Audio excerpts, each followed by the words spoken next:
Good morning, everyone, and thanks for joining us for this morning's Sutta study. So we're back with Ayya Soma, with another Sutta from the Anguttara Nikaya. So you can click the link in the live chat to see the version on Sutta Central. Bhikkhu Bodhi's translation is available for this one. And if you have questions at any time, feel free to type them in, and we'll get to them at the end of the talk. So good morning so far to Gita, Michael, Jens, Robin, Sarah, Denise, Edward, and Kow's our friend. So good to see everyone diligently joining us again for Sutta study. So at this time, I'll pass things over to Ayya Soma. Right. Thank you, Bhante Sumana, and thank you everyone for joining us this morning. I'm so happy that you are excited about the suttas just like I am, or like we are here in Empty Cloud Monastery. We're all sutta junkies. All right, so we can start by paying homage to our original teacher, the reason why we are gathering here today. So Shakyamuni Buddha. Namo tassa bhagavato arahato samma sambuddhassa. Namo tassa bhagavato arahato samma sambuddhassa. Namo tassa bhagavato arahato samma sambuddhassa. Buddham dhammam sangham namasami.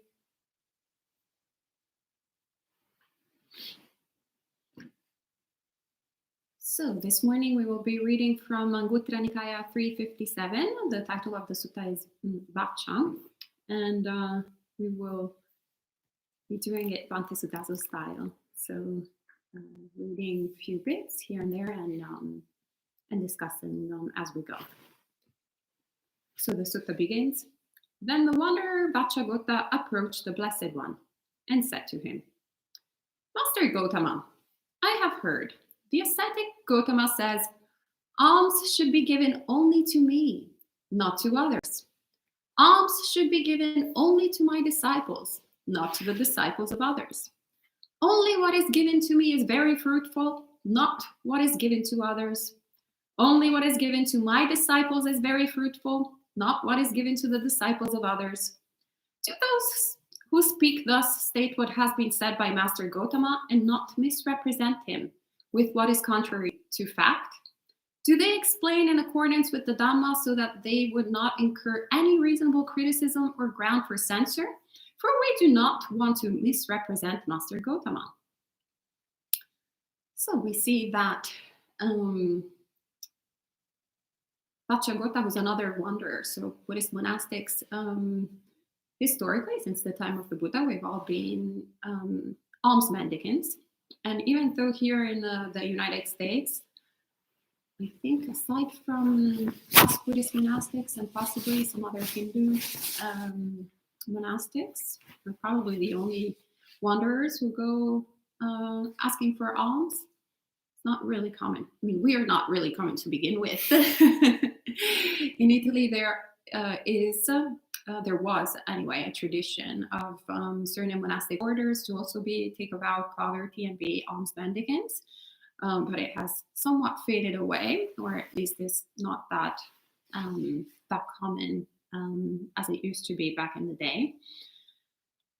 And so Venerable, the wanderer Vacchagotta, who was practicing in an outward way, just similar to Buddhist monastics in the way of receiving alms, so receiving donations from lay people, approaches the Buddha and asks him, I've heard that you encourage people to give to the Sangha, which we see over and over in the suttas.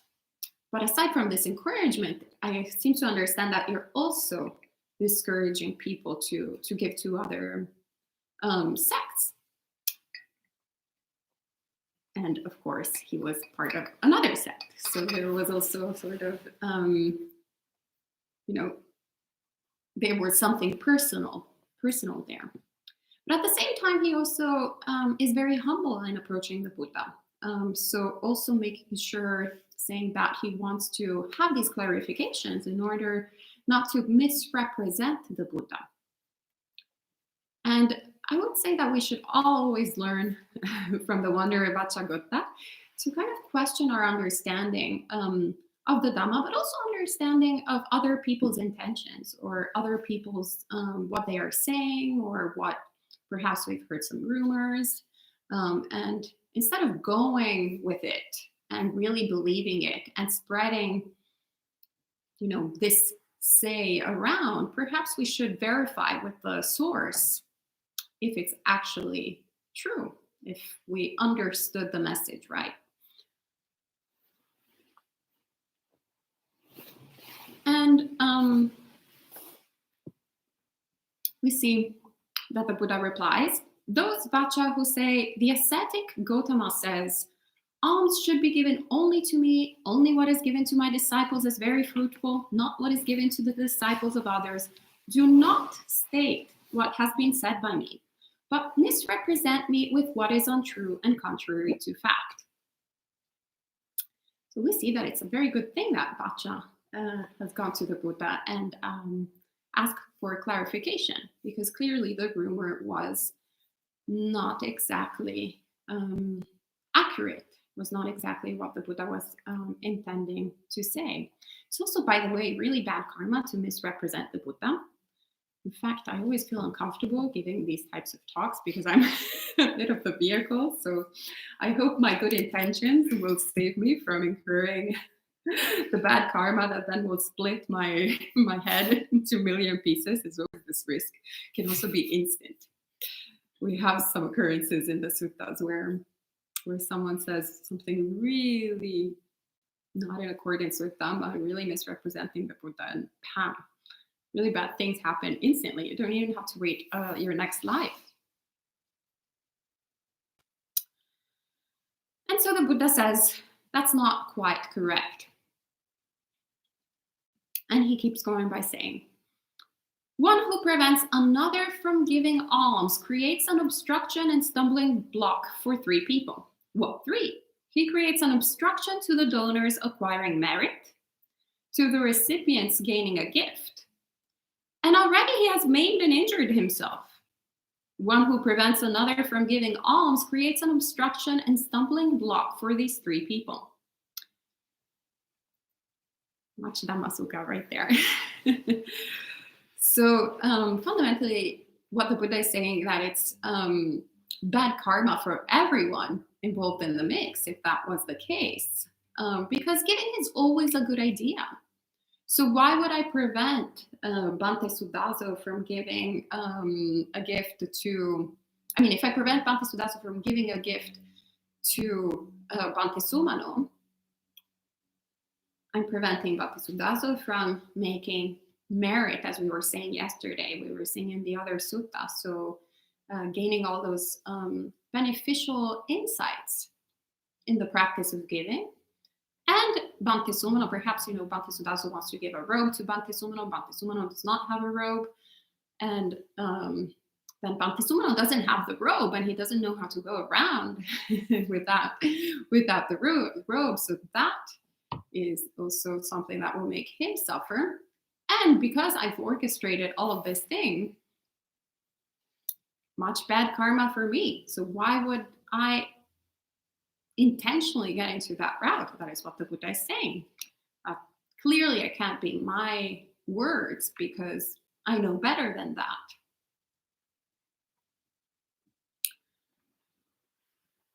And then he proceeds by saying, but Vacha, I say that one acquires merit even if one throws away dishwashing water in a refuse dump or cesspit with the thought, may the living beings here sustain themselves with this. This is such a beautiful verse. So highlighting how the thought process, our intention, whenever we're giving, is extremely precious. So even if, we finished our meal and we're, actually, I just did it. Very interesting. I just fed Stan the cat upstairs, and he had left there was some food residue in the bowl, and I washed it, rinsed it, and threw it in the toilet.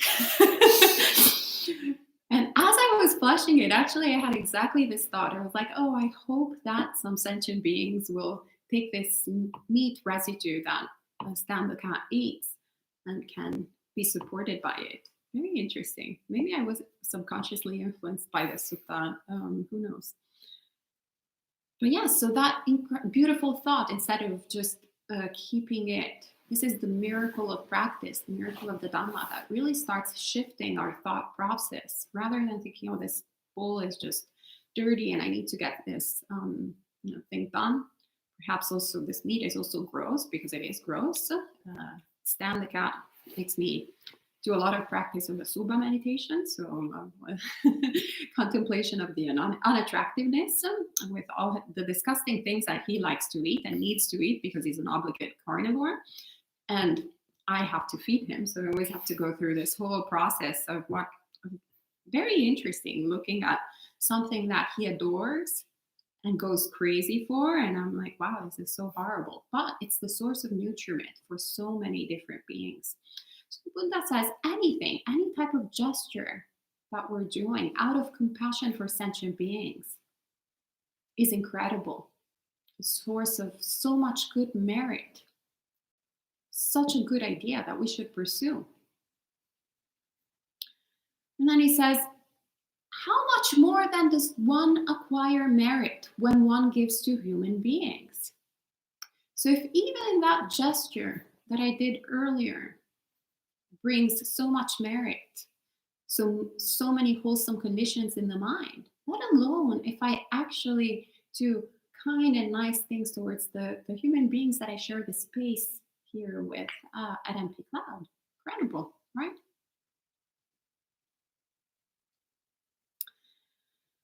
And,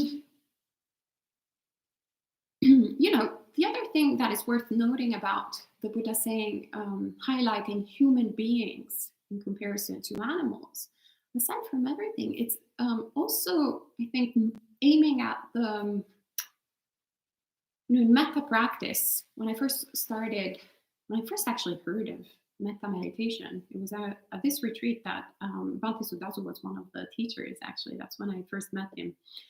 And I remember him explaining how to do metta, so explaining how to do loving kindness meditation. And he highlighted how it was, may everyone be happy, including myself. I remember I started crying at a certain point. Had all these tears as soon as he said, including myself, because it hadn't occurred to me for 30 years or so, over 30 years, to include myself in the equation. And that's one of the most powerful things of making merit within people that not necessarily in different realms, so not in the animal realm or not in the divine realm, but actually within our realm. Sometimes it can be very challenging. We can help cats as much as you want. Such cuties. A lot of animal activists. Even when I was an animal activist, at a certain point, I had a lot of different stages. And sometimes you have these realizations that you're like, actually, animals are better than humans. And this dislike for humans, which actually underlies a dislike for your own self. Because you're a human too, deserves to be happy. And so that's what we're trying to do always in Buddhist practice. May everyone be happy, including myself. So very meritorious to take care of human beings, to give to human beings, as the Buddha says. And then he continues, however, I say that what is given to one of virtuous behavior is more fruitful than what is given to an immoral person. So once again, the Buddha highlights that giving is always a good idea, regardless to who we're giving to. Yet, at the same time, it's also okay to say that, to highlight how certain types of giving, or giving to certain individuals, is more fruitful than others. And he explains, of course, he doesn't just make a strong statement like that and leaves us hanging, but he explains it out of compassion for us. And he says, and the most worthy recipient is one who has abandoned 5 factors and possesses 5 factors. What 5 factors has he abandoned? Sensual desire, ill will, dullness, and drowsiness, restlessness and remorse and doubt. These are the 5 factors that he has abandoned. So fundamentally here he is addressing the 5 hindrances. That if we've done even like 1 minute of meditation, we've probably seen all 5 hindrances right there assaulting you. This morning I was very tired, so there was a lot of drowsiness in my mind. But throughout, we just came out of a 2-month retreat. It was every week there was a struggle with one hindrance that was coming and being prevalent in the mind. Sometimes it was craving all sorts of different sensual pleasures. Sometimes it can be, just food. Sometimes it can be talking, just wanting to talk, to share things with others. That's a form of sensual pleasure. Or just wanting to think. That was my incredible. Because I have a really good time by myself. But I love thinking. I had this incredible realization these past 2 months of the incredible suffering that I create for myself by creating what Bhante was talking about yesterday. A lot of papancha that I think is patibana, but in reality it's just a bunch of papancha. I create all these movies with these great protagonists. There are some elements that I take from reality that I really like, but then I add so many stories to it, so many movies from years ahead. So yeah, that's all a manifestation of sensual desire, ill will, of course. Then these perhaps stories, then we realize, are not exactly in accordance with reality. So a lot of aversion comes up. Wait, why is that person not behaving in the way that my screenplay was playing out? She was supposed to have this type of personality, not this other type of personality. This was supposed to make this choice, not this other choice. Oh, it's awful. So much hatred and aversion. I hate life. Terrible. So they were like, I'd rather not deal with this reality altogether. Ignorance is bliss. So their dullness becomes this kind of comfortable suffering. And that creates a lot of confusion. So you're drowsy, you're there, sleeping. Perhaps you'll also indulge in food a little bit because only food is the only source of pleasure that we have in this monastery. So you indulge with it. And then you're back into sensual craving. You're like, actually, the food sucked. Maybe if we had this other type of food, I would be so much happier. And you're back to square one, creating these fantasies and so forth. So the 5 hindrances in reality, they're very evident through meditation practice, but they're evident when we start noticing in every single moment.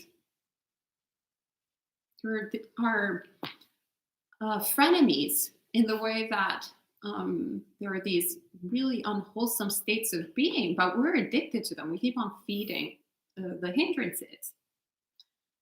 So the Buddha actually talks about it over and over again, how these hindrances are there, not because they like to spontaneously come into being, but because we keep on nourishing them. And so the practice then is to, instead of nourishing the 5 hindrances, to nourish the factors of enlightenment. But that's entirely different talk. But one who nourishes the factors of enlightenment then actually attains awakening. So that's what the Buddha says afterwards. And he says, and what 5 factors does he possesses? The virtuous behavior, concentration, wisdom, liberation, and knowledge and vision of liberation of one beyond training. These are the 5 factors that he possesses. It is in such a way, I say, that what is given to one who has abandoned 5 factors and possesses 5 factors is very fruitful. So fundamentally, virtue, concentration, wisdom, so that's sila, samadhi, panya, the 3 sort of core elements of Buddhist practice, that wherever you go, in any Buddhist monastery, whether it's Theravada, Mahayana, Vajrayana, you'll always see Sila, Samadhi, Panya. If you go though to Thich Nhat Hanh monasteries, I think they have Sila, Sati, Panya, something like that. No, they substituted one because Thich Nhat Hanh was a little creative, so he wanted to make us think rather than. I think it's Sati It's Samadhi Sati Panya. Samadhi Panya. Sati, Samadhi, Because Panya. his idea was that Sila necessarily develops Sati. That you have to be mindful of what you're doing in order to be moral. Or maybe he was dealing with a lot of like lovely Vietnamese people who had developed so much Sila. So he thought, oh, they got that down. Let's substitute it with Sati. But anyway, aside from the Plum Village tradition, that's normally sort of the three umbrellas through which then you can kind of somewhat categorize Buddhist practice, and from which we produce the liberation, the knowledge and vision of liberation of one beyond training. So one who has done what needs to be done, who has attained a full awakening, has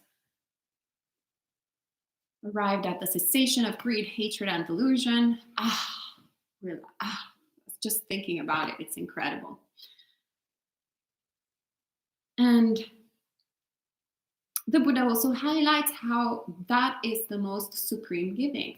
And you see in Buddhist countries, for example, when we're traveling to Thailand, this is very much entrenched in the culture. There is a very good understanding that giving, well, to anyone who is reputed to be enlightened and who is on the quest for awakening, is a great idea. But of course, if you give it to one who's enlightened, then it's like bonus karma points. So, so whenever a monk or group of monks is reputed to be enlightened, there's a horde of people like going to make offerings to the Sangha. And yeah, it's just, a sign of wisdom, of understanding that is extremely beneficial, as the Buddha highlighted. A lot of times, though, when we get, if we're new to Buddhist practice, we can be a little bit confused, and we're like, oh, but this, why are people giving all this food to this monk? Clearly, this monk cannot eat 50 tables of delicious food. Maybe he'll eat one little, portion, especially since he's enlightened. He's not going to overindulge. Why are these people not, giving it to the people in need? There are some other, get very practical about these things. Oh, instead of creating this beautiful temple, there are this money could have gone to create all these infrastructures in the society, etc., etc. And it's so interesting because I come from a country, I come from Italy, where definitely in my generation, has been, we're not big fans normally of the way the Vatican does things and the incredible wealth of the Vatican. So the average Italian is always complaining about the church. And so all these narratives, are very alive and well, or were very alive and well in my mind back in the day. I was kind of, having similar thoughts, not necessarily when I went to Thailand, but at the beginning of my Buddhist practice, I was less judgmental because it wasn't my religion, but I was, thinking sometimes these thoughts would appear in the mind. But when I was actually traveling in Thailand, at a certain point, it occurred to me how in Italy we have so many, actually the Catholic Church has many bad sides, but also is an incredibly charitable operation that feeds so many people. The Caritas has incredible machine of giving to the poor, to the homeless, etc. in my country and worldwide. So it's like, okay, I acknowledge this. But when I was traveling in Thailand, I was like, well, Buddhism doesn't seem to have these big caritas, these big, charitable operations. Where are the homeless people in Thailand begging for food? I was mind blown that I was never seeing anyone looking for food. And then it occurred to me, nobody's asking for food because they just go to the temple and have food. And there is no entry fee to the temple. There is no sort of, oh, you have to give this type of meal to such and such person. Otherwise, you can't partake of the meal. So it didn't matter where we went, whether it was a richer part of the country or a poorer part of the country. Anyone, whenever we were at the temple, you would see the whole spectrum of society bringing whatever they could to contribute with their means, to make merit to the table, to offer it to the Sangha. And then once the Sangha would take whatever they needed to sustain their spiritual practice, all the lay people would share the leftovers. And I thought, what a genius thing. You're removing the need for a big sort of food distribution operation.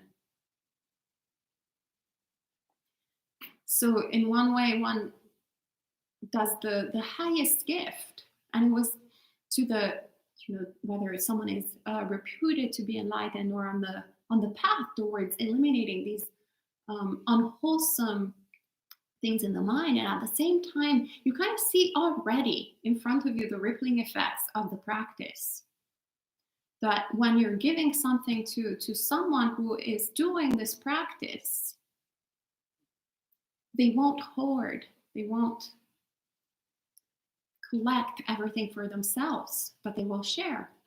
So you see that, perhaps in the West, if there's a hospital, at least where I come from, I'm not very familiar with this country. Maybe in this country you have a secular version of it, but we have, where I come from, every hospital has some like a Catholic name with all the donors, and supporters throughout the centuries, etc.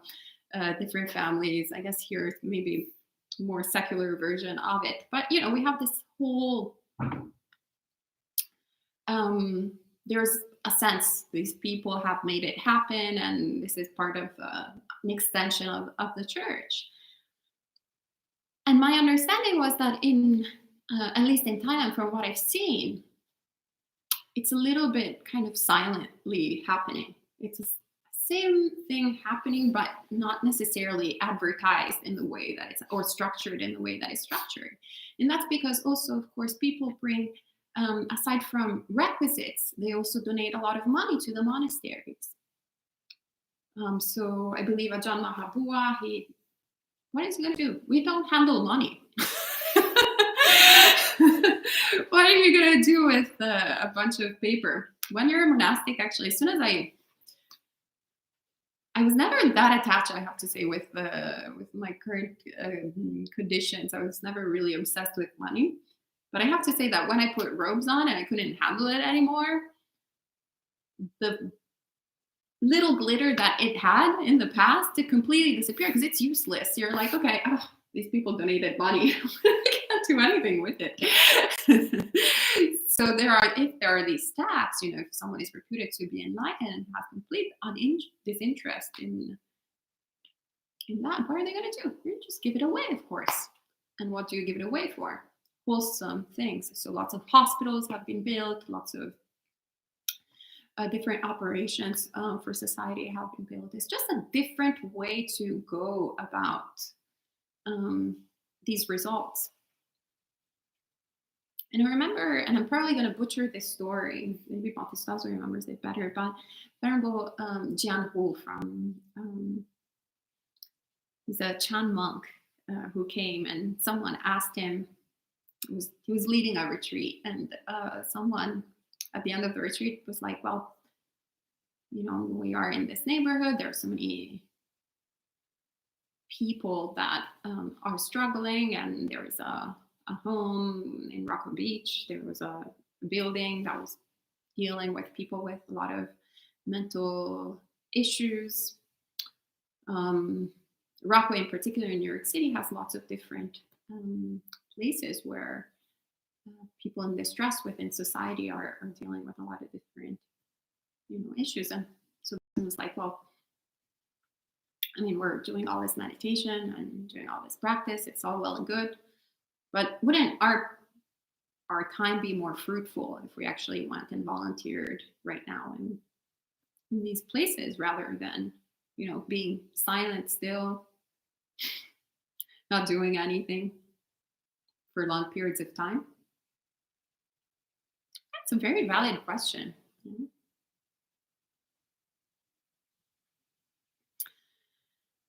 And his answer was, he shared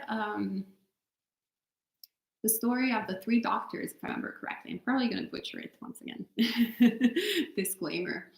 And he said how, there's this really famous doctor who's a specialist and has cured this like incredibly difficult, uncurable disease, and he finally finds the cure, and they go and give him this I guess the Oscar for for doctors. How do you call it? The recognition.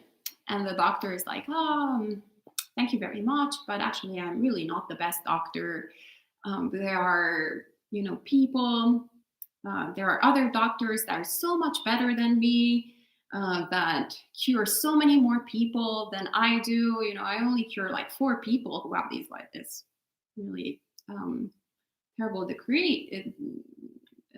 terrible illness. But there are, there's the village doctor that actually cures so many people. He's just not really recognized. And in a way that these people then don't actually get this really rare disease. So I don't have to take care of them. So you should go and give this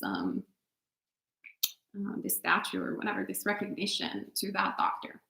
So then they go to this doctor, the village doctor, and the village doctor is like, no, thank you very much, but I'm actually really not curing that many people. The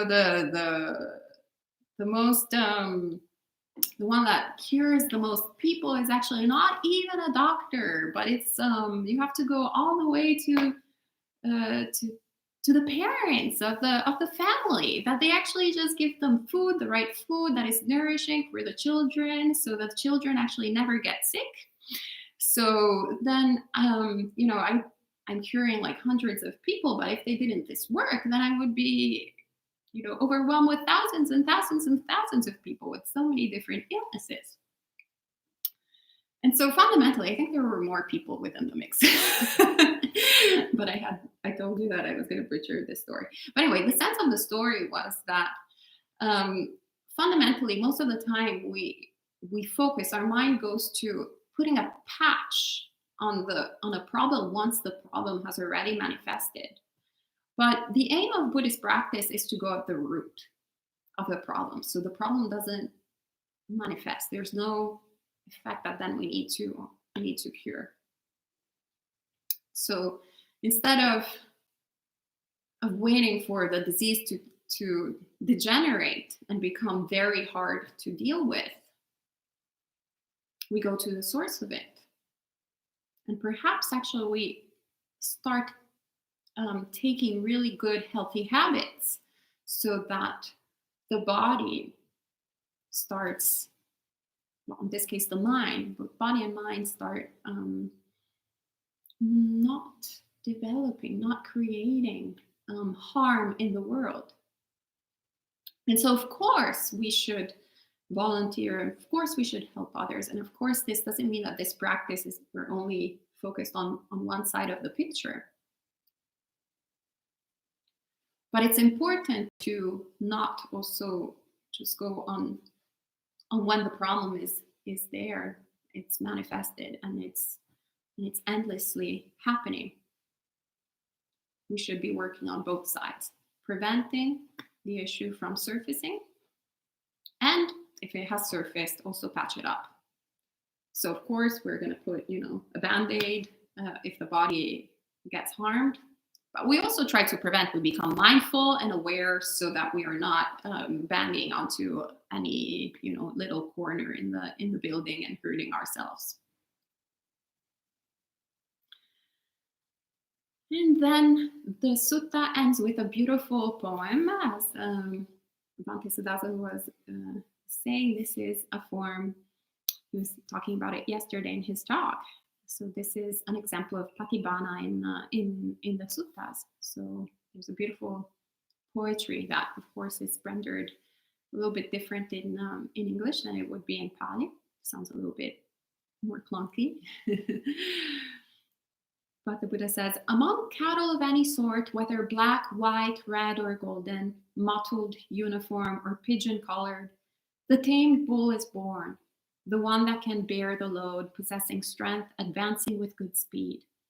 They yoke the burden just to him. They are not concerned about his color. So back at the time of the Buddha, it was a very agricultural society. So throughout the suttas, we see a lot of similes that refer to being stewards of the land and working with animals, and everybody at the time could understand what the Buddha was talking about. Perhaps these days we're not very familiar, especially if we have been raised in urban centers, with how traditionally agriculture has been going on.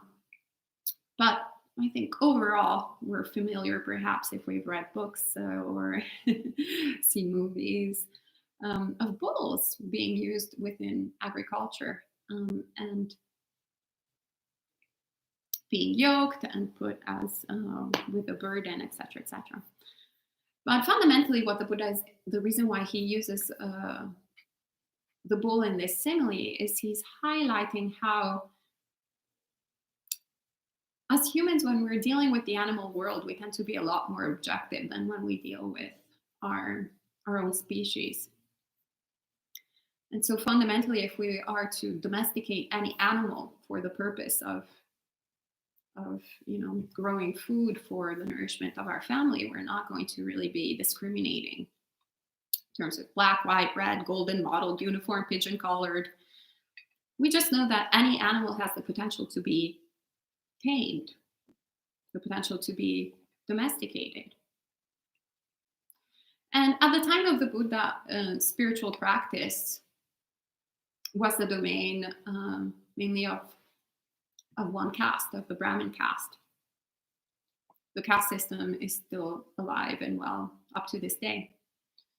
And so we see that the Buddha afterwards says, so too among human beings it is in any kind of birth, among Katyas, Brahmins, Vesas, Sudras, Chandalas, or scavengers, among people of any sort, that the tamed person of good manners is born.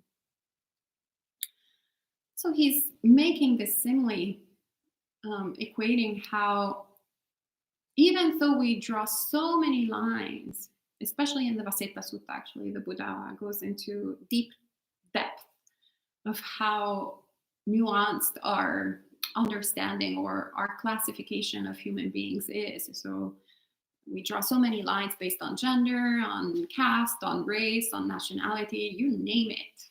Even within these sort of lines, even within, I think about nationality. In Italy, there's so many million different nuances of being Italian. Within Europe, so many different nuances of being, of identities. And it was so interesting how I moved to this country and all of a sudden I was a white person. And I was like, oh, what? Like, I'm in the same denomination of someone from Sweden? Now that's bizarre. But, for the average American person, there's there's no difference between an Italian or a Scandinavian or just white people. Same, Asia, it's a really big place, but here you just have one box, you're Asian. Or Black people. So many nuances. I'm pretty sure the African continent, they're very opinionated. Definitely, African people that we deal with in Italy. Normally, it's by nationality rather than by group of traits. But in this country, I mean, it's a very problematic country, and of course, it has the history that it has. But at the same time, I have to say that it was a somewhat refreshing way of seeing things. Like all of a sudden, that I was a white person actually was a sort of teaching of non-self in the way that it gave me a glimpse of the million identities that we start picking up, and how ridiculous they are. And now when I go back to Europe and I see people fighting for all sorts of different things, and I'm like, why are these people like so obsessed? For example, in Italy, there's always the thing that the South and the North wants to become independent from the South because the South is poorer than the North, so they don't want to support it, and and like they bring back all these different, differences and histories. And I'm like, just all the same. White people, shut up. Like, seriously, what's the big deal? No. But it's an insight on how nuanced our experience is, but how whenever we actually look at the animal world, for example, even in gender, we've been surrounded by foxes since we moved here to West Orange. Who knows if they're female, male? No, they all look the same. Cats. Very difficult unless you really put an effort to actually understand what gender they are. What actually sex is probably the accurate thing, accurate terminology. Yet we, based on physical characteristics such as sex, we create ideas of gender that then we think are the same throughout the world, but they're actually all radically different. I'm currently reading this book that is very interesting on how the Japanese at a certain point in the 19th century were coming to Europe and going, wow, these women are so unruly. They have all these like ideas of independence, but actually, it was quite the opposite. It was, very repressed from these standards. So it's just like such an interesting way. And then the Europeans going to Asia, certain parts of Asia, actually in Burma, and going, wow, this is really wrong. All these women have access to their property. It must be really wrong. And it's just very interesting how we think that perhaps a female is supposed to be in one particular way throughout the globe. There is one definition, but in reality, each culture creates their own definition of what this gendered female person is supposed to be.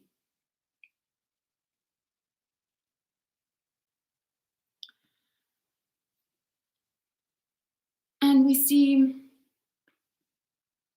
as the Buddha says, everywhere in any type of caste, he's obviously addressing the caste system because that was the most relevant in India, and it still is these days. That is what is affecting every kind of sort of element of society.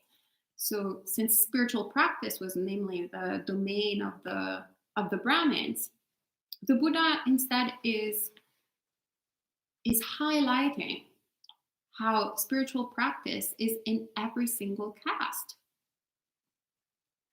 Or the possibility, fundamentally, the possibility to train one's mind, to domesticate the mind.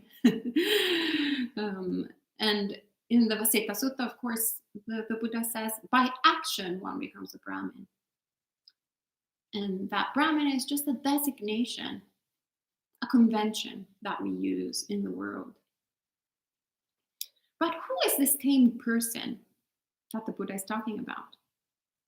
So what exactly is the aim of spiritual practice? So the Buddha says, one firm in Dhamma, virtuous in conduct, truthful in speech, endowed with moral shame.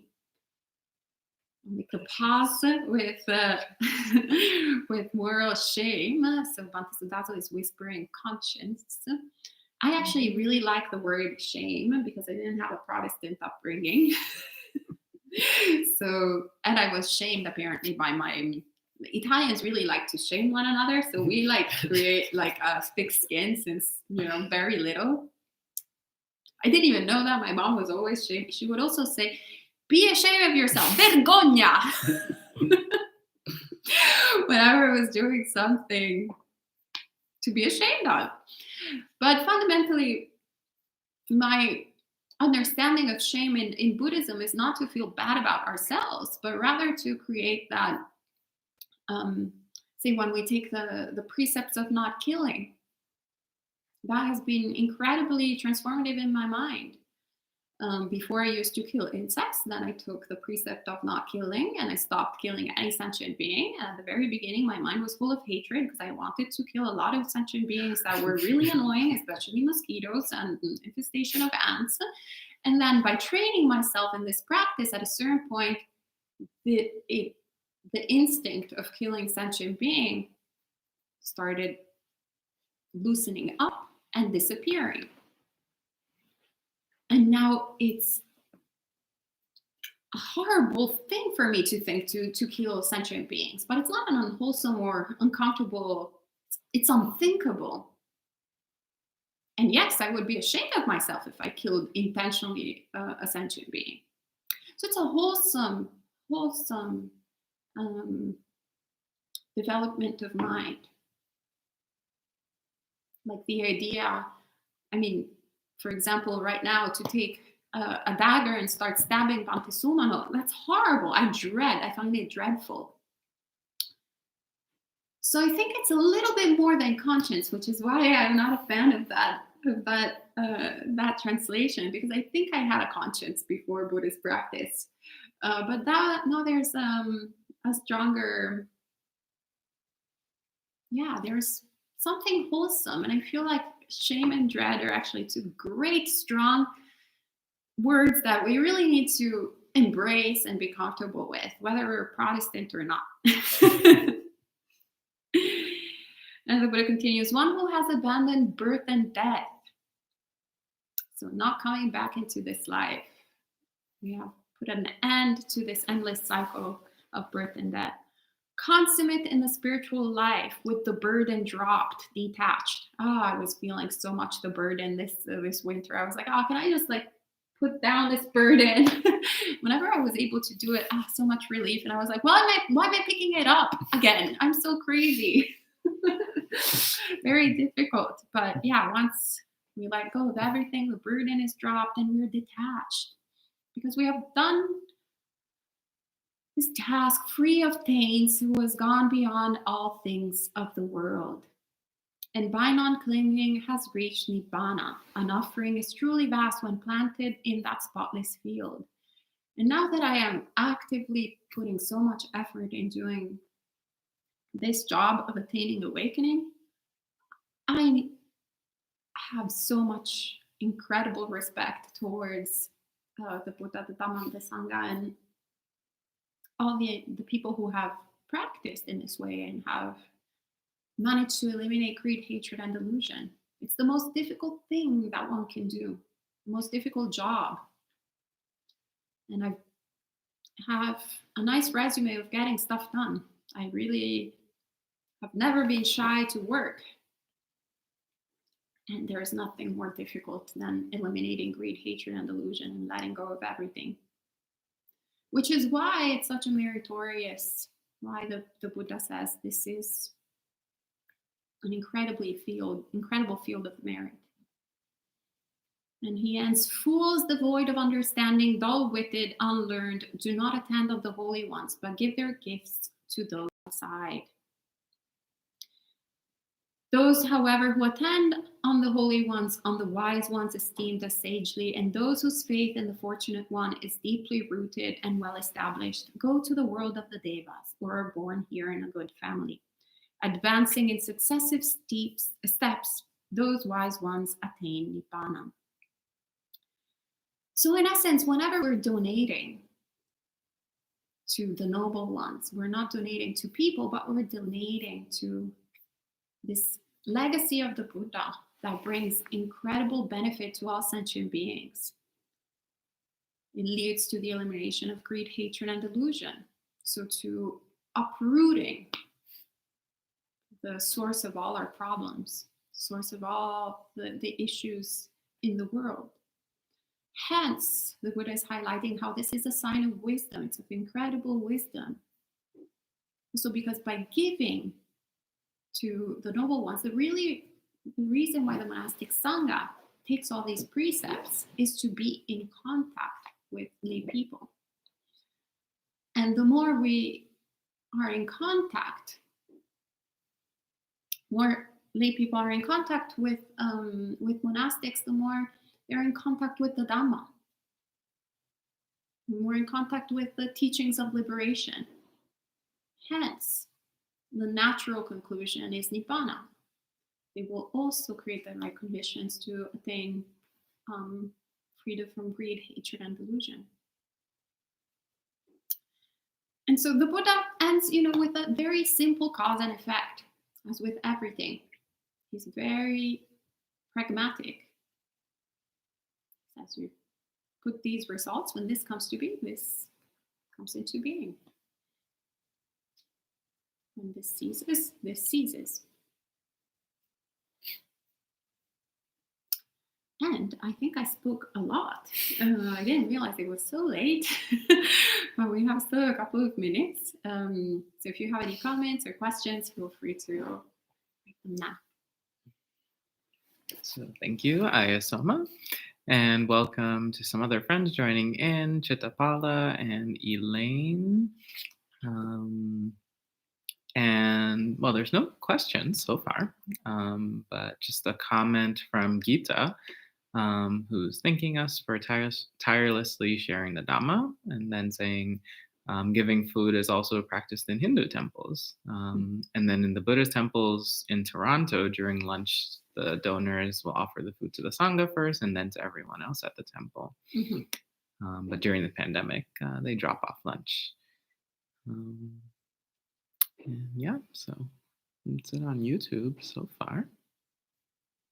All right. Well, if there's nothing further, you can join us tonight at 7:30 p.m. New York City time for Monk Chat, where Bhante Strasso, Ayya Soma, and myself will be available to answer questions on Buddhism, Buddhist practice, and anything related to those as best as we can.